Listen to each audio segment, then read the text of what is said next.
Fala meus amigos, estamos começando aqui mais um vídeo do canal e no vídeo de hoje a gente vai falar sobre esse tema que é um dos mais importantes das últimas semanas aí, que é esse massacre dos Yanomamis, né, na reserva que existe lá no norte da região norte, né, na fronteira com a Venezuela, ali entre os estados de Roraima e Amazonas. Então a gente vai falar aqui um pouco sobre o que está acontecendo lá, vamos dar uns dados específicos sobre a reserva e sobre os índios também, sobre os indígenas, né? E depois fazer uma reflexão, né? Porque é o que a gente propõe aqui no vídeo de hoje, né? Para além desse retrato aqui do que está acontecendo, uma reflexão para pensar o lugar do indígena no mundo de hoje, né? Nesse mundo cada vez mais urbanizado, tecnológico, industrial, né? Enfim, em vários níveis. E é importante a gente pensar isso porque é isso que a civilidade pede, né? Então vamos lá, vamos falar um pouco sobre a reserva, né, Yanomami, tá? Primeiro, a reserva foi criada no dia 25 de maio de 1992, tá? Portanto, ela tem aí 21 anos, né? Acabou de fazer, quer dizer, vai fazer agora, né, em maio, 21 anos. E tem 9 milhões e 700 mil hectares, ou seja, do tamanho de Pernambuco, né? É bem grande, uma reserva bem grande ali no norte do Brasil, tá? Fica, como eu falei, ali na fronteira entre o Amazonas e Roraima, né? E tem um pedaço, né, no sul da Venezuela, onde também habitam os Yanomamis, tá? E aí são 255 aldeias. Em 1989 haviam lá 9.910 indígenas e em 2016 esse número subiu para 23.512, né? O que significa que a reserva foi um sucesso nesse sentido, né, de gerar ali uma possibilidade dos indígenas ampliarem, né, o número de habitantes. Tá? Quem coordena o lugar é a FUNAI, né, que é a Fundação Nacional do Índio. E aí, no dia 20 agora de janeiro, o governo Lula, através do Ministério da Saúde, declarou estado de emergência em saúde pública no território Yanomami. Tá?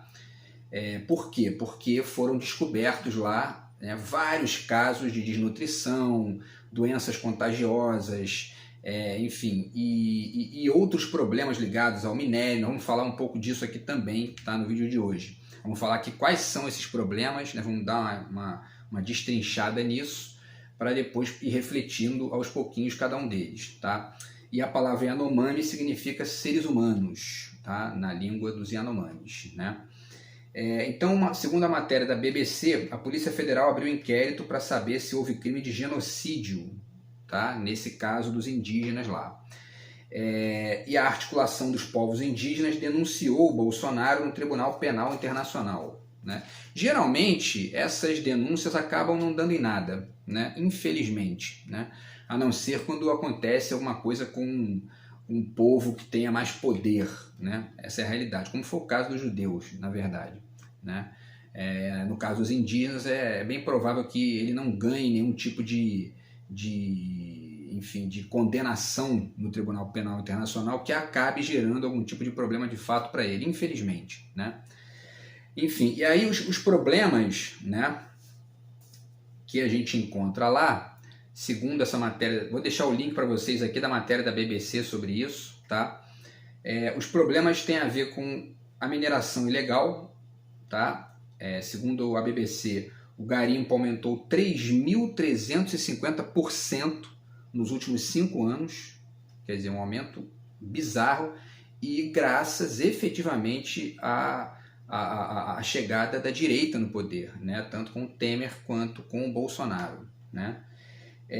E essa mineração ilegal polui os rios e espanta os animais, então, ou seja, ataca diretamente fontes de alimentos dos indígenas, né?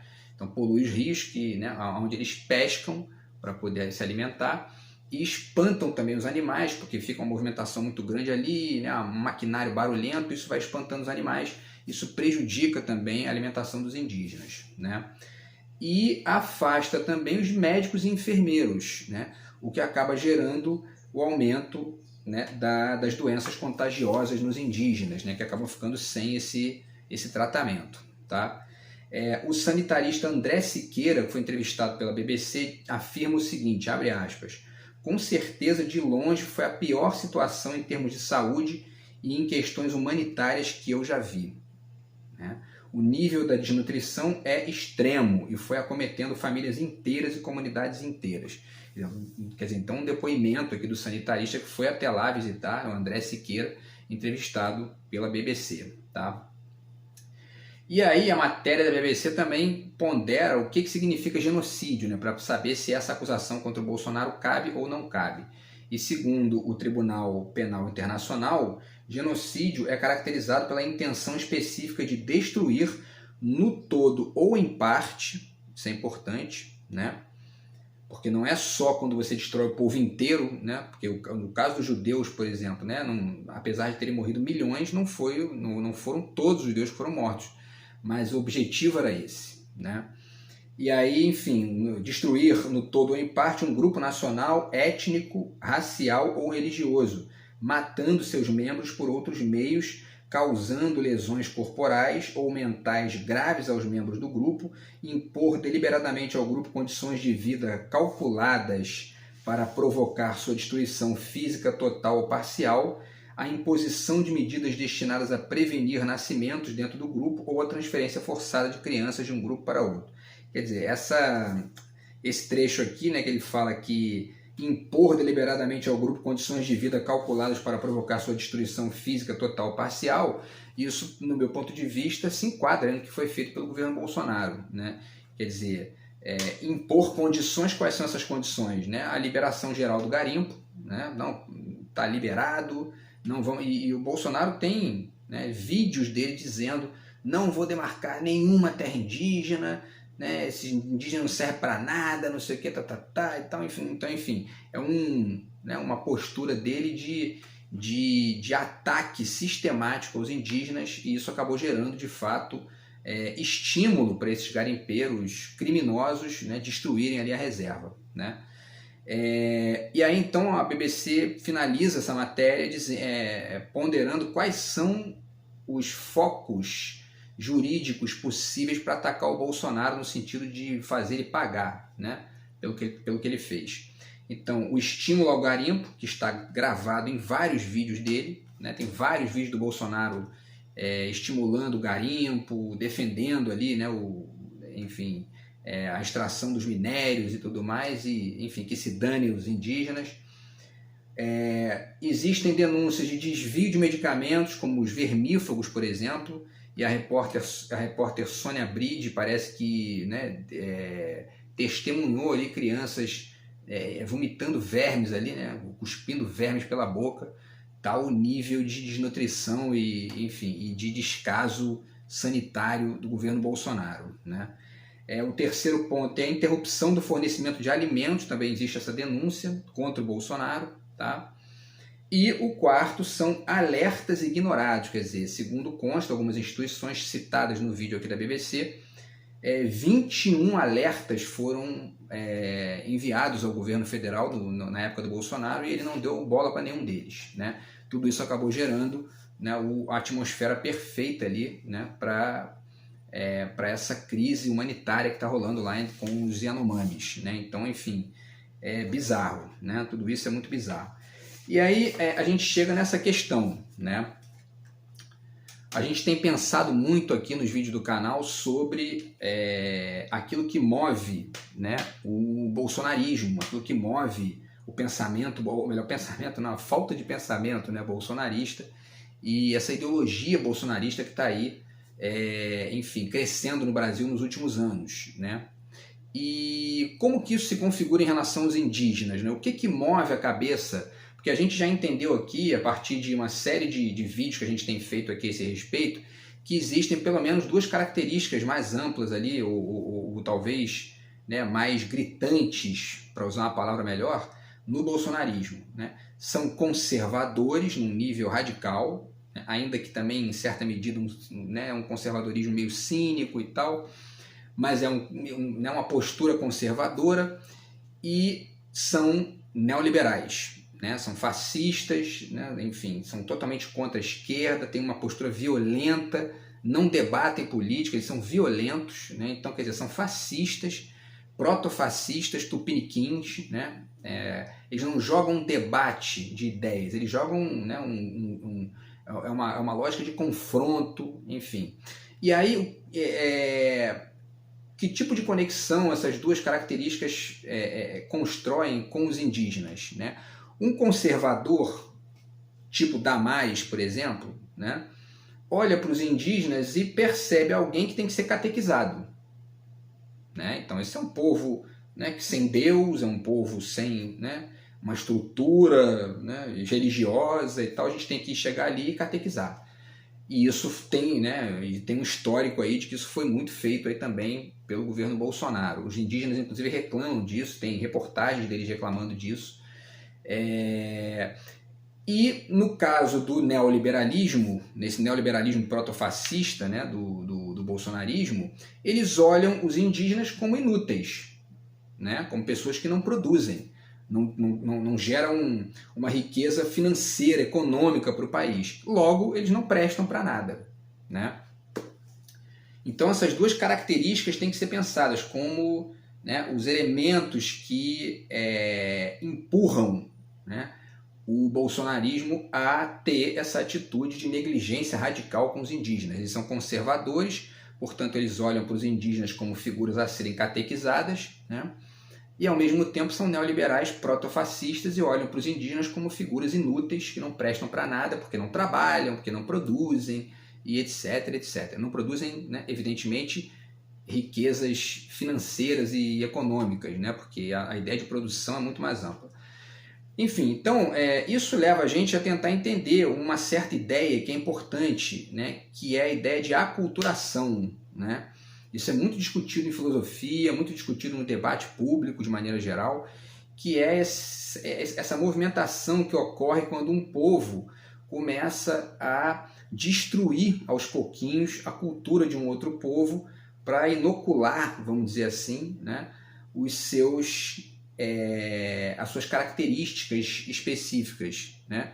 Então você entra ali, uma certa cultura invade um lugar, toma conta e começa a empurrar à força, né, para aquela outra cultura os seus elementos. Isso é muito comum na história da humanidade inteira, né?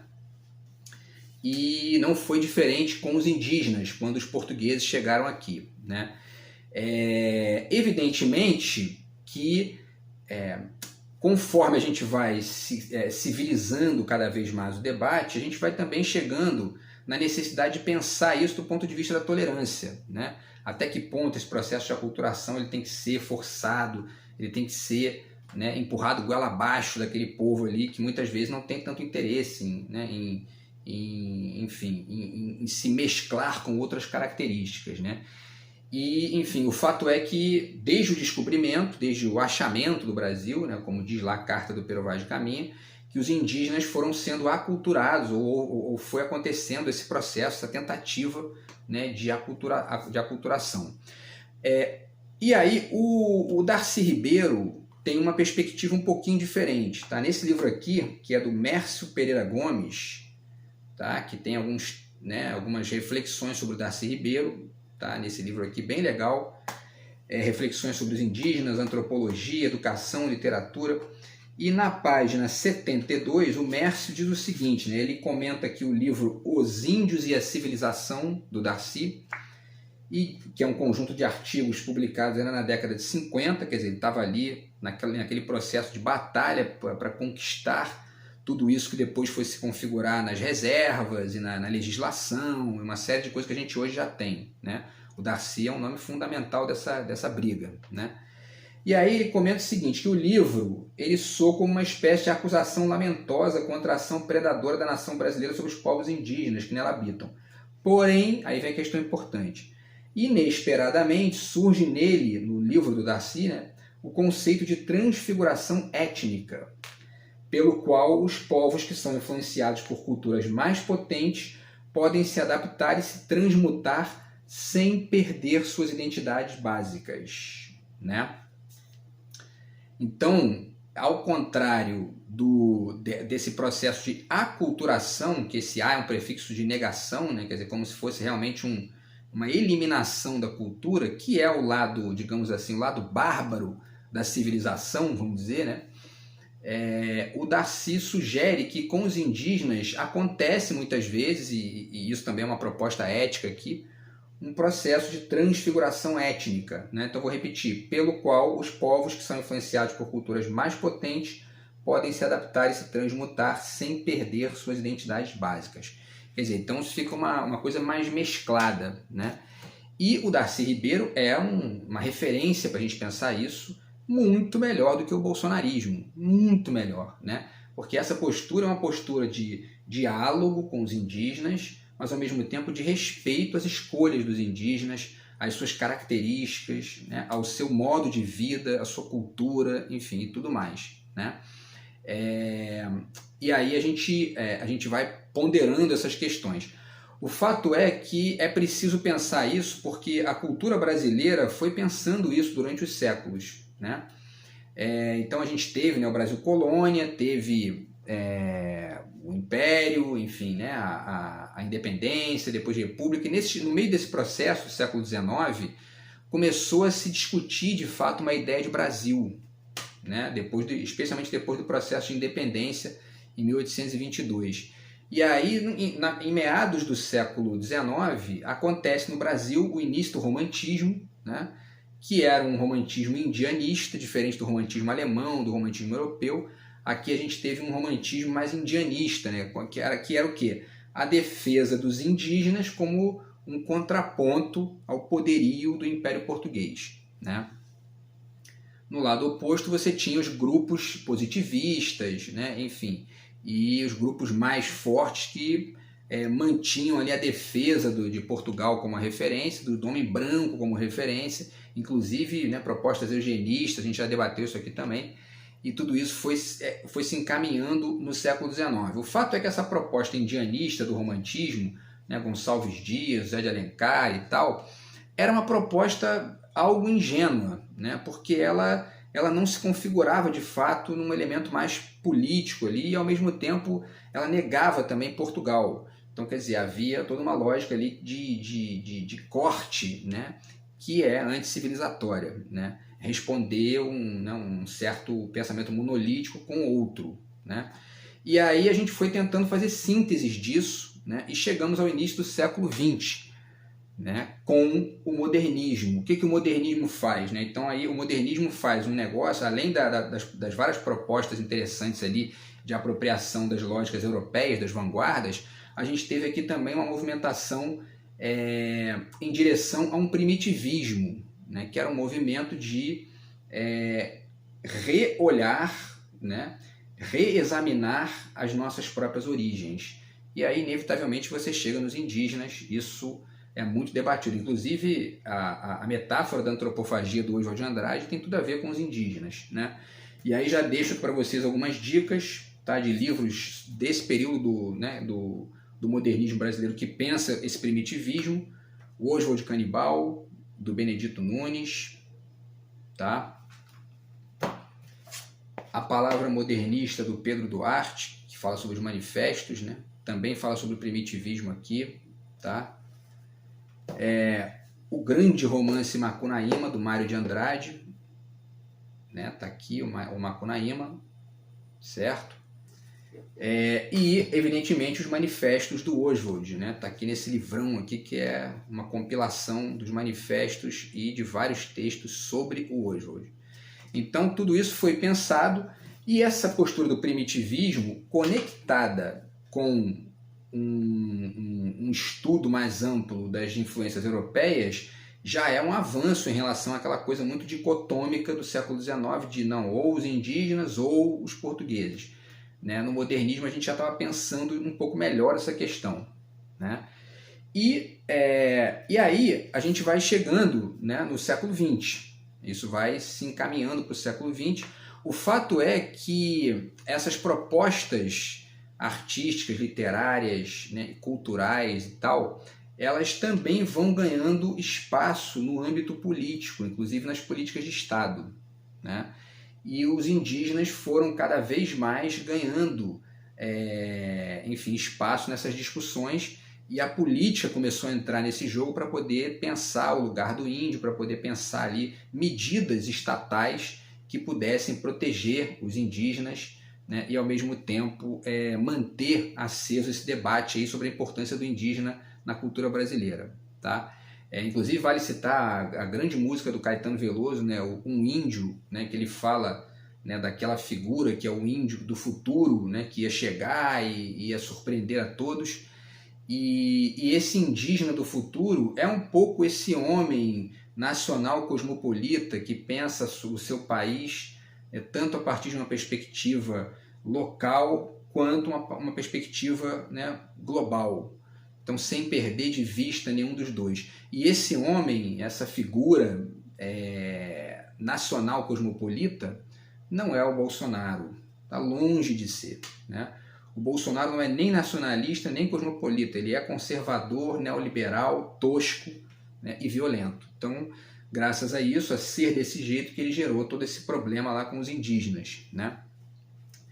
Só que a gente tem que caminhar e tem que tentar ir fazendo aí, né, a reflexão e o combate a esse bolsonarismo que continua, né? Ele está cada vez menor, está cada vez menos potente no debate público.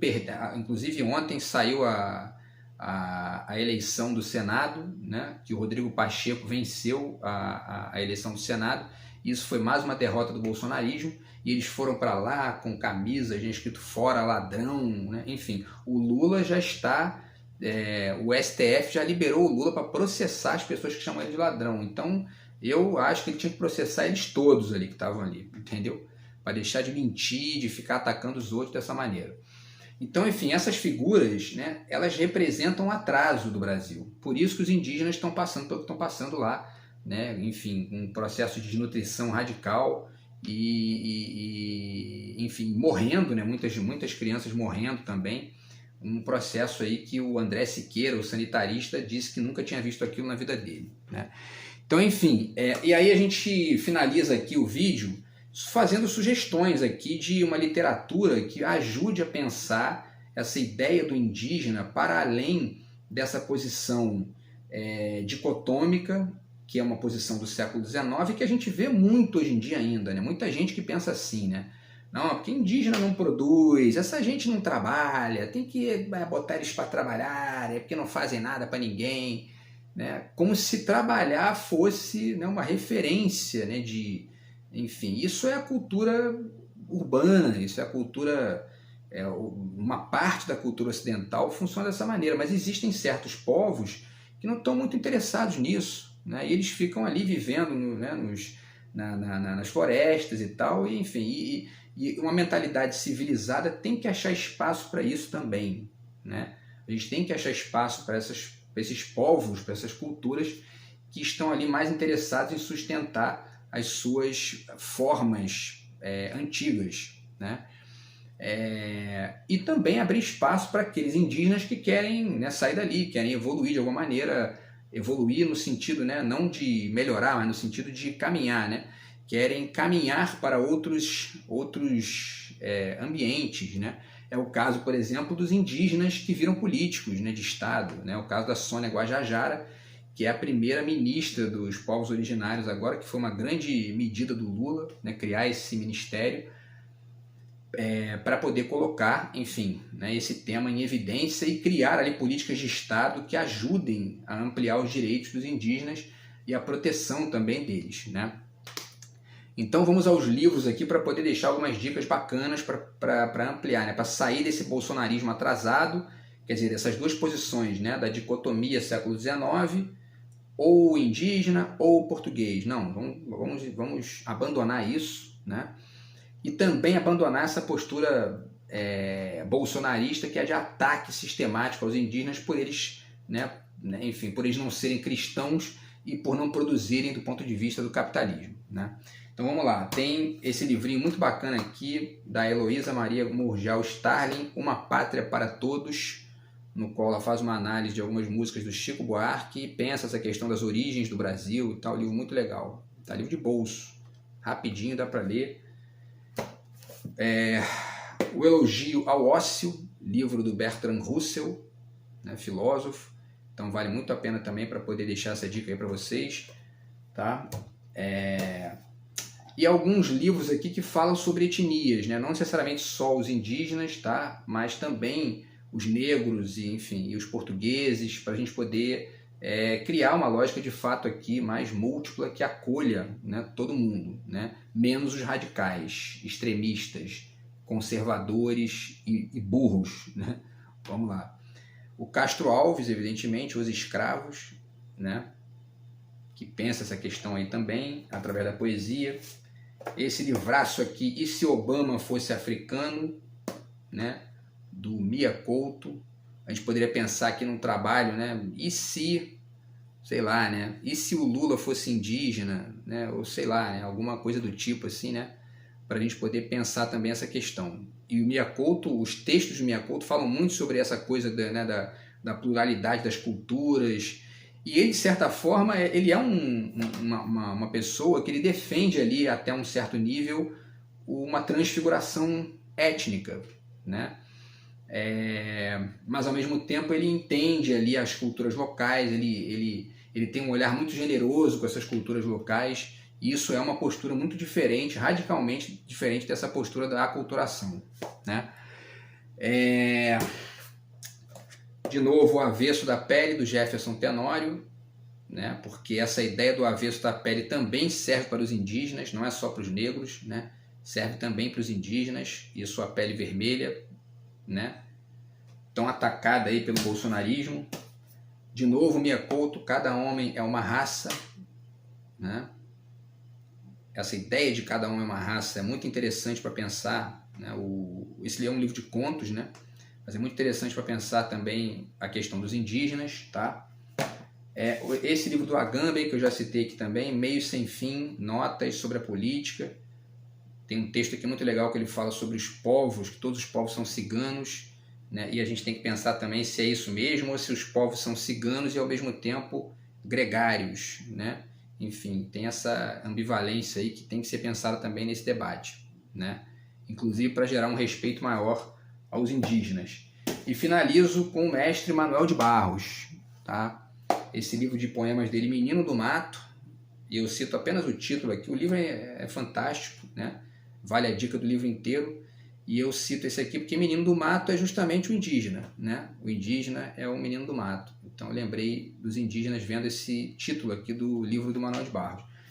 E por último, esse outro livro aqui chamado Matéria de Poesia, também do Manuel de Barros, e eu finalizo aqui com um verso do grande mestre aqui para poder finalizar essa reflexão, tá?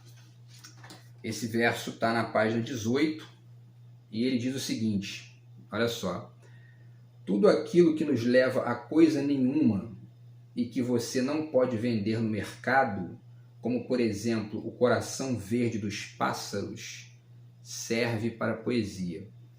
E é porque o coração verde dos Yanomamis não pode ser vendido no mercado que eles estão sendo tão atacados por esse bolsonarismo conservador e neoliberal que a gente tem vivido nos últimos anos aqui no Brasil. E é isso que a gente tem que combater. Beleza, pessoal? Então é isso. Espero que tenha ajudado e contribuído aí um pouco para esse debate importantíssimo do nosso Brasil recente. E a gente vai se falando aí nos próximos vídeos. Valeu, abraço, até a próxima e fui!